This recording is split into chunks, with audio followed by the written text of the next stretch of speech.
Hello friends, welcome to our channel AgriWizard BAU.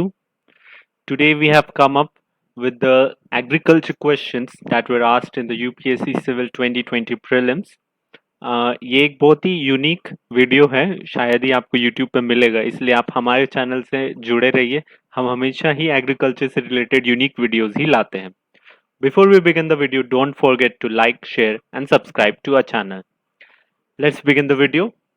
तो इस बार की जो प्रीलिम्स एग्जाम है वो लॉकडाउन की वजह से बहुत ही लेट हुई है। तो हमने जो 4 अक्टूबर की प्रीलिम्स की पेपर हुई थी GS1 की, उसके पेपर को एनालाइज किया और उसके बाद हमने ये पाया कि maximum contribution to the question paper was from the agriculture subject. Around 14 questions अलग से जो डिमार्केट किया जा सकता है कि एग्रीकल्चर के हैं वो आए थे। और एग्रीकल्चर स्टूडेंट्स को पता है कि एग्रीकल्चर एक बहुत ही वाइड सब्जेक्ट है, तो इसके under chemistry, biology, economics, engineering सब आते हैं। लेकिन जो एनालिस्ट होते हैं इसके सेपरेट, उन्होंने एग्रीकल्चर को क्रॉप से रिलेटेड ही डिमार्केट किया हुआ है। इसलिए हमने भी उन्हीं क्वेश्चंस को इंक्लूड किया है। अगर सेपरेटली देखा जाए तो बहुत सारे क्वेश्चन है, more than 22 questions were there if we considered everything into agriculture. So we have come up with the questions along with the answers. We will begin with the first question that is related to biochar. Biochar हमने renewable energy के time पे पढ़ा होगा सबने semester में। Biochar is a charcoal like substance that made by burning organic material from agriculture and forestry waste in a controlled process called pyrolysis. तो ये हमने पढ़ा ही है, पर जो क्वेश्चन पूछा गया है वो आप लोग जरूर देखिए। The answer to this question is all the three statements are correct. Biochar can be used as a part of growing medium in vertical farming. When biochar is part of the growing medium, it promotes the growth of nitrogen fixing microorganisms and to retain water for a longer time. All the three statements are correct. So the answer is 1, 2, and 3. Moving on to the next question. The next question is about the public investment in agriculture. Please go through the question. So the answer to this question is 2, 3 and 6, the C option. Let's see the statements one by one. The first statement says fixing minimum support price for agriculture produce of all crops. This cannot be considered as public investment. It is a government procedure, government scheme. Computerization of primary agriculture credit societies. Yes, this is a public investment. And then social capital development. Yes. Free electricity supply to farmers. This is also not a public investment. ये एक scheme की तरह या programme की तरह ही लिया जा सकता है, या कभी कभी पॉलिटिकल मूव की तरह। Waiver of agriculture by the agricultural loan, sorry, that will be a loan by the banking systems. No, this is also not a public investment. And setting up of cold storage facilities by the government. Yes, this is a public investment in agriculture. So the option C is correct. Moving on to the third question. It is about the policies or factors that affect the price of rice. So please go through the question.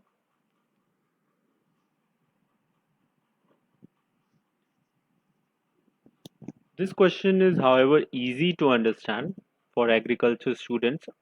पर जहाँ तक अगर हम दूसरे subject के students की बात करें तो वो लोग इसे इकोनॉमिक के अंदर ले आएंगे और फिर वो लोग सोचते रहेंगे कि कैसे होगा, क्या है सही बात। But agriculture students in one shot can understand what is the correct answer. Coming to the answer is all the four statements are correct. MSP, government trading, government stockpiling, consumer subsidizing, all of these contribute to the factor of price of rice in India. Moving on to the fourth question. The fourth question is about the Kisan Credit Card Scheme. Please go through the question. So here about the Kisan Credit Card, it was introduced in 1998 by Indian Bank, and this was this model was prepared by NABARD.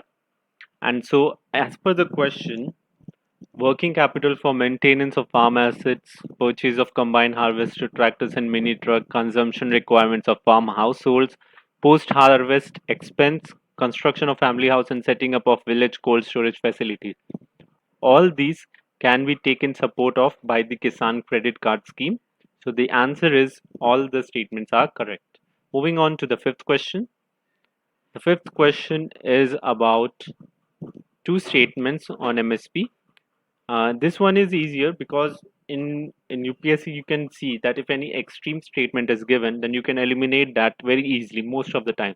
Not 100%, but most of the times. In these both the statements you can see that in case of all cereals, pulses and oilseed, the procurement at MSP is unlimited. No. In case of cereal and pulses, the MSP is fixed in any state at a level to which the market price will never rise. No. These both statements are wrong. The answer will be neither one nor two. Moving on to the sixth question. Please go through the question. This is about fertigation. Fertigation हम लोग जानते हैं कि जब हम लोग irrigation देते हैं through anything, whether drip or anything, we add amendments like fertilizer, soil amendments, and are given through that irrigation. Irrigation के थ्रू ही हम सॉइल अमेंडमेंट्स फर्टिलाइजर सब चीज देते हैं तो उस प्रोसेस को फर्टिगेशन कहते हैं. The statements, four statements are related to fertigation and we have to identify the correct statements.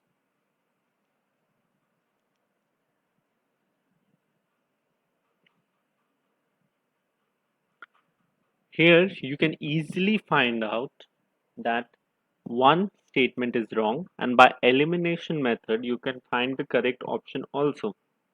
I'm telling you, the second statement is wrong. Efficient application of rock phosphate and all other phosphatic fertilizer is not possible through fertigation.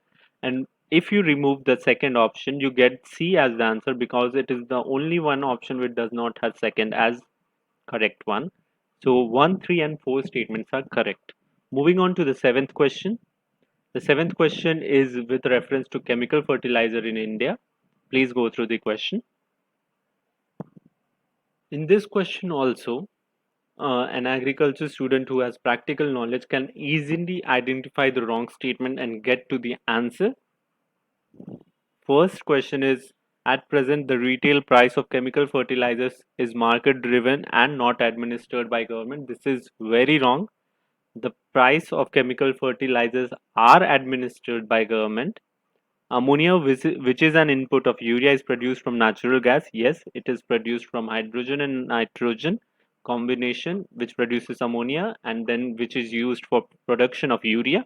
And sulfur, which is a raw material of phosphoric acid fertilizer, is a byproduct of oil refineries. This is also correct. So the option B, 2 and 3, that is the correct answer. Moving on to question number 8. This is about zero tillage and this topic has just many aspirants. बहुत aspirants सोचने लगे ये zero tillage क्या है क्योंकि ये agriculture में एक बहुत कॉमन टर्म है लेकिन जो इस फील्ड से नहीं है उन्हें ये नहीं पता है. जीरो टिलेज यानी कि नो और minimum disturbance to the soil before sowing of the crops.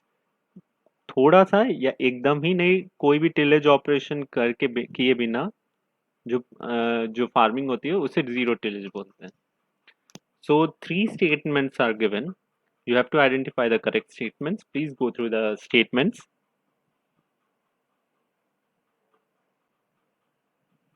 Now here you can see the first statement. Sowing of wheat is possible without burning the residue of previous crop. ये सिर्फ zero tillage में ही possible है क्योंकि हम लोग soil को कुछ disturb नहीं कर रहे हैं तो उसमें ना बर्निंग ना रिमूविंग कुछ नहीं होगा. हम लोग वीट को डायरेक्ट सो कर सकते हैं. Without the need for nursery of rice sapling, direct planting of paddy seeds in wet soil is possible. Correct. And carbon sequestration in soil is possible. This is also correct. All the three statements are correct related to zero tillage, and so the answer is D, all of the above. Moving on to the ninth question. Ninth question is on biofuels. Biofuels is in news from many times, and so it is important for all of you to know this. इसमें ये पूछा गया है कि ये सब जो 6 दिए हुए हैं उनमें से कौन कौन को raw material as for production of biofuels use किया जाता है. तो इसमें जिन्होंने पढ़ाई की है वो एक ऑप्शन जो है उसे वो पकड़ के आंसर सीधे पता कर सकते हैं। Please go through the options. cassava, damaged wheat grains, groundnut seeds, horse gram, rotten potatoes and sugar beet। सबसे कॉमन जो सब लोग इजीली जानते हैं कि शुगर बीट जरूर होता है, तो sugar beet is the correct 6। तो इससे इजीली आप सी ऑप्शन तो एलिमिनेट हो जाएगा। उसके बाद horse gram. Horse gram is never used as raw material for production of biofuel. तो फोर ऑप्शन जैसे ही आप हटाते हैं, the A option comes out as the answer because it is the only one which does not have force. So 1, 2, 5 and 6 is the answer. Moving on to the 10th question. 10th question को analyze कीजिए. It is about the pulse production in India. तीन statement दिए गए हैं, आपको correct statement पता करना है. For those who are finding it too fast, can pause the video, see the statements, get the answer and then listen to the answer that is told by me. So जो तीन statements दिए गए हैं, black gram can be cultivated as both kharif and rabi crop. Black gram, yes, it can be cultivated. Green gram alone accounts for nearly half of pulse production. This is an extreme and also a wrong statement. Green gram does not alone accounts for nearly half of pulse production. In the last 3 decades, while the production of kharif pulses has increased, the production of rabi pulses has decreased. So this is also not correct. Kharif pulses के production 3 decades में इतनी increase नहीं की है और ना ही रबी pulses की decrease की है. So both 2 and 3 are wrong statement and so the correct statement is 1 only. Moving on to the 11th question. 11th question is about, it is a statement given about a crop and you have to identify the crop. The crop is subtropical in nature. A hard frost is injurious to it. It requires at least 210 frost-free days and 50 to 100 centimeter of rainfall for its growth. A light, well-drained soil. जिनको अगर ऊपर से कुछ भी नहीं पता चला, a light, well-drained soil capable of retaining moisture is ideally suitable for cultivation of crop. ये एक तरह से क्लेई सॉइल का कैरेक्टर है और क्ले हम जानते हैं कि ब्लैक सॉइल में सबसे मतलब ब्लैक सॉइल उसका एक पार्ट है और ब्लैक सॉइल में कॉटन सबसे बेस्ट ग्रो करता है. So this statement is about cotton and the right answer is cotton. Moving on to the 12th question. It is about the solar water pumps. Here you can see two statements about solar power pump. Solar pump has been given and both of them if you analyze are extreme statements. Extreme statement का आप सब सोच रहे हो क्या होगा, यानी कि एक ऐसा पॉसिबिलिटी दिया जाता है कि उसके अपोजिट कुछ हो ही नहीं सकता है. तो ऐसे स्टेटमेंट जनरली प्रीलिम्स में आते हैं और वो रॉन्ग होते हैं जनरली. ऐसा नहीं कि अब सब स्टेटमेंट को आप जाके गलत कर दीजिए. Solar power can be used for running surface pumps and not for submersible pumps. Wrong. It can be used for both surface and submersible pumps. Solar water can be used for running centrifugal pumps and not the one with piston. This is also wrong. तो इसीलिए दोनों ही statement wrong है and so the answer is neither one not two. अब इसमें एक और चीज मैं हाईलाइट करना चाहता हूँ कि इस बार भले ही मोस्टली में करेक्ट स्टेटमेंट्स आया है लेकिन घुमाने के लिए कभी कभी इनकरेक्ट लिख दिया जाता है और वो दिमाग से निकल जाता है. You will take neither one not two but the answer in that situation will become both 1 and 2. इसलिए थोड़ा प्रेजेंस ऑफ माइंड रखिए कि क्या पूछा जा रहा है. Moving on to the 13th question. It is about the current trends in cultivation of sugar cane. Sugar cane के बारे में बहुत पूछा जा रहा है, पिछले साल के पेपर में भी पूछा गया है तो वो आप देख सकते हैं. so please go through the four statements. Now here when you see all the four statements, the first statement says substantial savings in seed material is made when bird chip settings are raised in a nursery and transplanted to main field. This is correct. The second statement says when direct planting of sets is done, the germination percentage is better with single budded sets as compared to sets with many buds. This is wrong. This is opposite. ये statement उल्टा लिखा हुआ है. So 2 is wrong. 3. If bad weather conditions prevail when sets are directly planted, single budded sets have better survival as compared to large sets. This is also wrong. जब bad weather conditions होते हैं तो large sets के survival chances ज़्यादा better होते हैं and sugarcane can be cultivated using settings prepared from tissue culture. This is correct. So the option 1 and 4, B option, is correct for this question. Moving on to the last question that was asked, 14th question. In the context of India, which of the following considered to be practice of eco-friendly agriculture? तो ये चारों में से कौन से eco-friendly agriculture के part है? Crop diversification, legume intensification, tensiometer use, vertical farming. बहुत ही इजी क्वेश्चन है। आप अगर चारों टर्म्स को जानते हैं तो आप इजीली इसमें आप सीधे आंख बंद करके ऑल ऑफ द अबव को टिक कर सकते हैं, क्योंकि ये सब ही इको फ्रेंडली एग्रीकल्चर के ही पार्ट है। अब कुछ लोग सोचेंगे कि टेंशियोमीटर यूज कैसे हो सकता है। टेंशियोमीटर यूज से आपको मॉइस्चर अवेलेबिलिटी का पता चलेगा और उससे आपको ये इरिगेशन शेड्यूलिंग में इजी पड़ेगा और वाटर सेविंग में इजी पड़ेगा, इसलिए ये इको फ्रेंडली एग्रीकल्चर का ही पार्ट है। So the answer is all of the above. This was all the questions that was asked in the prelims exam conducted on 4th October. इससे हम लोग ये प्रेडिक्ट जरूर कर सकते हैं कि अभी रिसेंट ट्रेंड्स और अपकमिंग ट्रेंड्स में एग्रीकल्चर का बहुत इंपॉर्टेंट पार्ट है। बहुत लोग ये भी बोलते हैं क्योंकि आईएफएस का प्रीलिम्स भी इसी के साथ कंबाइंड है, इसलिए मे भी पूछा जाता है, लेकिन that is not the fact. Agriculture जब आईएफएस नहीं भी था तब भी पूछा जाता था। Agriculture is very important subject, इसलिए आप लोग को, जो लोग एग्रीकल्चर के फील्ड के नहीं हैं, उन्हें एक बेसिक नॉलेज होना चाहिए करंट ट्रेंड्स की, और जो एग्रीकल्चर के हैं please work on your basics and practical knowledge. All the best to all the aspirants. Thank you for watching the video.